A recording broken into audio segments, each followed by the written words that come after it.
Joking. It's the young man with the big heart. Donkey below, donkey monkey, young monkey millions, young monkey billions. Checking in. Not just jokes. Today, let me put this down, but loading. So, today, I want to talk about the importance of having good friends and just good people overall in your life and how it can impact you, having good people in your life. And why it's important to have good people in your life. You know, I just got off a call with a brother of mine, a good friend, and it just put into perspective to me how important it is, the community we have around us, right? Why is it important to have good friends? Good friends, number one, they pour into your life, right? They're a fountain of life. They water you, you know, they water your soul, they edify your soul.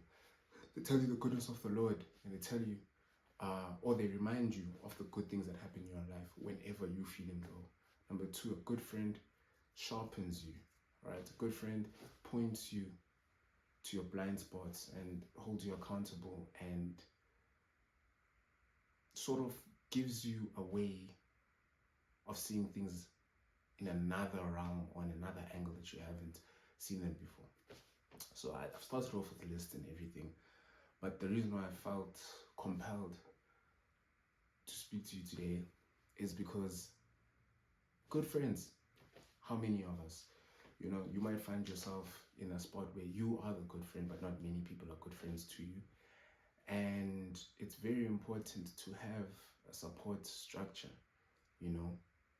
A building is not just built on scaffolding, it needs a cement to support it, you know. So you can be good and firm, you know, a real, but you also need your own support, you know. I've come to realize that the people in your life also determine the quality of your life, right? And having people who see the glass as half full instead of half empty is very important, because if they see it as half full and you bring your half full, then life feels doable. You know, life's really great, God is good, but having a friend makes you feel like, you know what, the suffering is worth it. I can do this another day. You know, and on this special day of Family Day, we just came from Easter, you know, Don Jesus just rose again, you know, coming with, you know, he came with, they crucified him, he rose again. I think something that it made me realize was that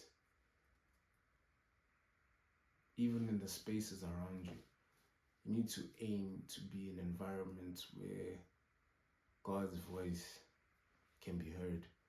You know, I've been in chaotic friendships where I was the chaotic one, and been with chaotic people, you know, college mostly, you know, and that's because of what I had mentioned prior of me just being Mr. Cool. However, I think it's very important in this day and age, especially in 2026, to assess yourself, right? And in assessing yourself, you're able to assess the things around you. In doing that, you're able to kind of see why you do the things you do. A lot of people fall into peer pressure. Others fall into just doing things for the plot. But in this life, we have to be intentional. You know, we have to be intentional. Each day is a gift. And the people around us are also like angels, they're destiny helpers. They'll help you reach your goals. Or they can be knives, you know, and, you know, cut away at what you're trying to build. So I'm saying this to say, man, try to surround yourself with good company. Company that reminds you of your value. Company that will be with you when it's not popular to be with you. Company that's loyal, that doesn't second guess you, that can be with you through thick and thin. Company that sees the light in you and want to protect it.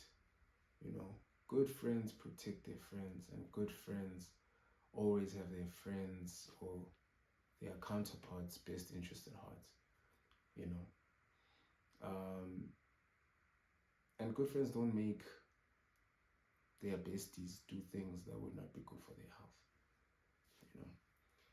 So guys, if there's one thing I'd say is, before you be a good friend to someone else, be a good friend to yourself.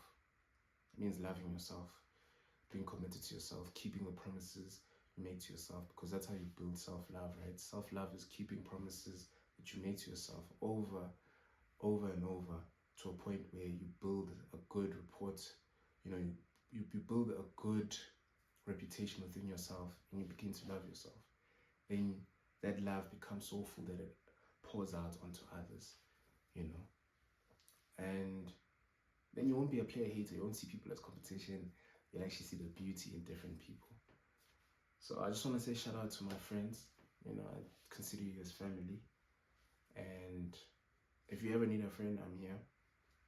You know, but before 8 a.m., yeah, I need to sleep. And I'm a man on a mission. But I love you. And yeah, get yourself good friends, and you'll see life will get better.